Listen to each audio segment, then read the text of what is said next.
Hi, I'm Toby Hodges, and this is the brand new Grand Soleil 52 Performance here at the Cannes Yachting Festival 2024.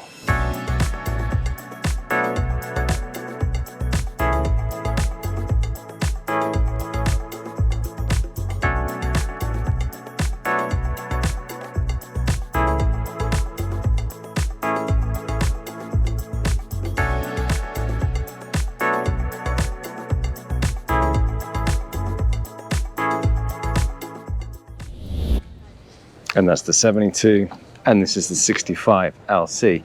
And anyone that's seen my videos recently will know, or read the articles in Yachting World, that I am a fan of these Matteo Polli era of Grand Soleil yachts, because I just think they are super cool, modern, wide beam hull shapes, and they just work for a performance cruising design.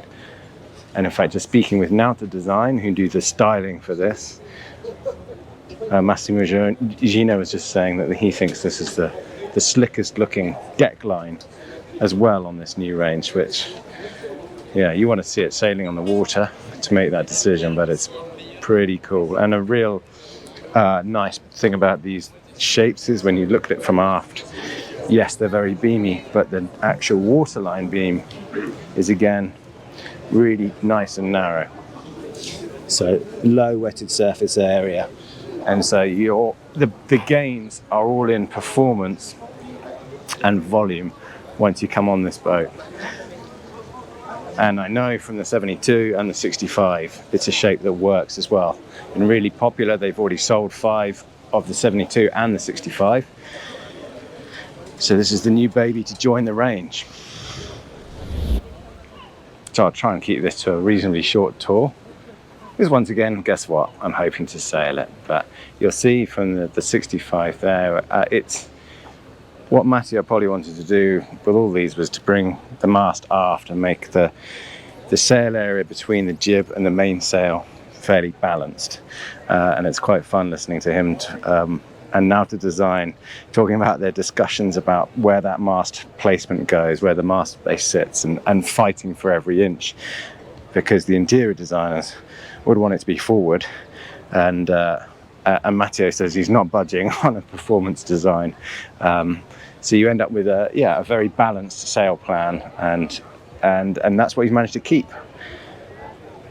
Anyway, while we're up on the foredeck here, there's few things you can change to this, and you can make these boats basically more performance oriented or more cruise oriented. This one in front, the 44, you can see it has a 6-winch layout. So when we look at the cockpit on this one that are on board, you can imagine that's what it would be. You'd have the 2 winches on the coach roof, the primaries up on the coamings there, and then the main sheet winches aft.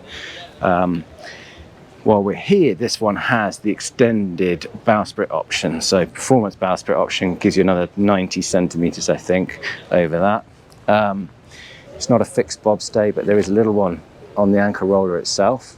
So you're fine for flowing a code 0 on the aft pad eye there. And then just anchor locker below me here, leaving a nice big flush foredeck area with just your tinted skylight hatches in there.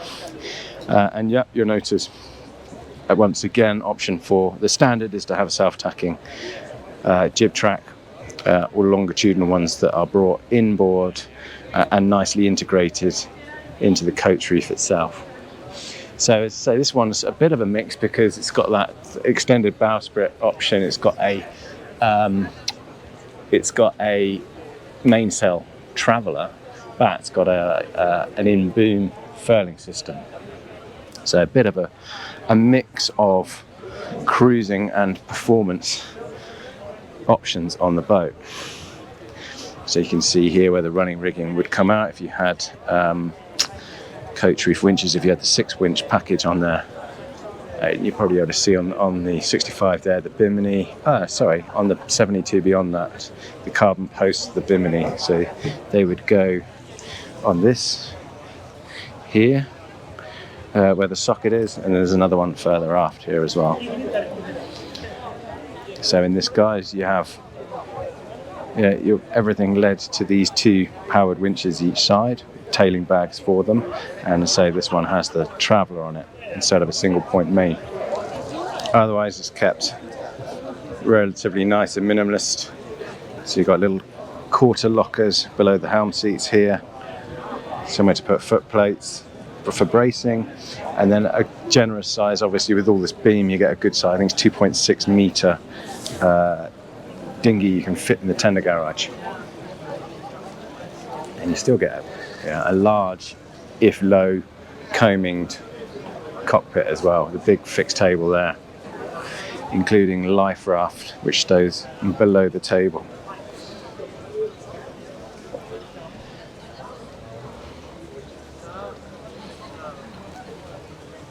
And then moving forward, I'm going to try to keep moving because they're kindly let me keeping everyone off the boat for a bit so I can show you it. Hi.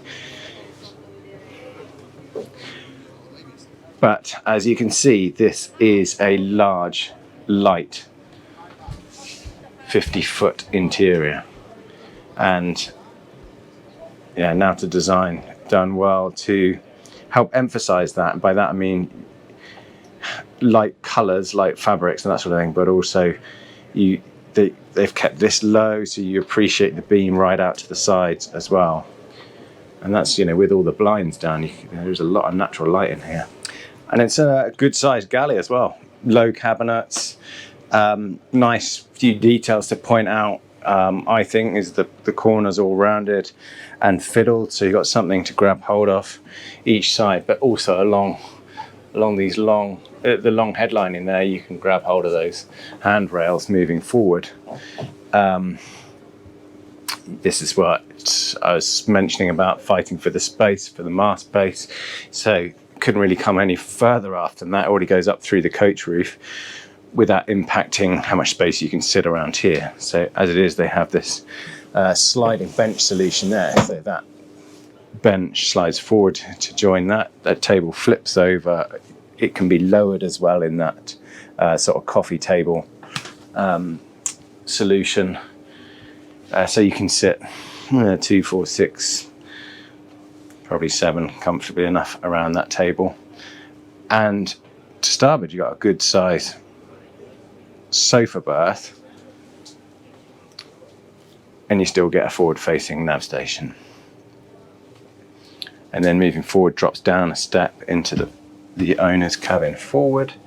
Good amount of stowage space in the do not open lockers there and below. And then again, you see how much beam there is still up here. Good size owner's berth there, slightly compact, I would say, the ensuite area, but I don't know, I wouldn't be complaining with that. And again, good natural light. That's with the blind closed there, you can see it there. There is a large amount of hatches, but they looked fairly compact, so I guess in hotter places you might be relying on the old aircon. It's nice and cool in there at the moment, and it is roasting outside. So with that step up for the saloon, which goes down again in the aft cabins, it's helped them place the tanks all under the saloon, central. Which means, as Polly and I were talking about, you don't have to then change, it doesn't change the trim of the boat when you load the tanks or you empty the tanks. And they're all, around the centre of gravity of the boat. So that's good. It's a good thing for the sailing performance and the stability of the boat. Batteries are below this side with their cables to help offset the weight of the galley and the two heads being on one side.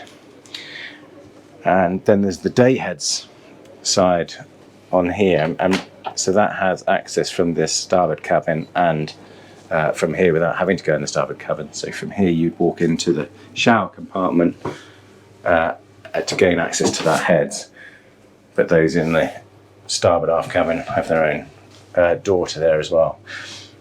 This is an Alpi, it's stained oak, this veneer that they use. The boat is built in Forlì with the small rest of the, so basically this size and below, in Cantiere del Pardo's main shipyard, and then the larger boats built in Fano. This is about the only layout option there is. So it's a 3-cabin, three heads boat. As you see it, the only choice is whether you have a split berth, split twin on this side, or a double. Good size access panels. I don't have the key, I'm not opening them all up, sorry, to the engine room. And then that lifts as well for your main access into the engine bay.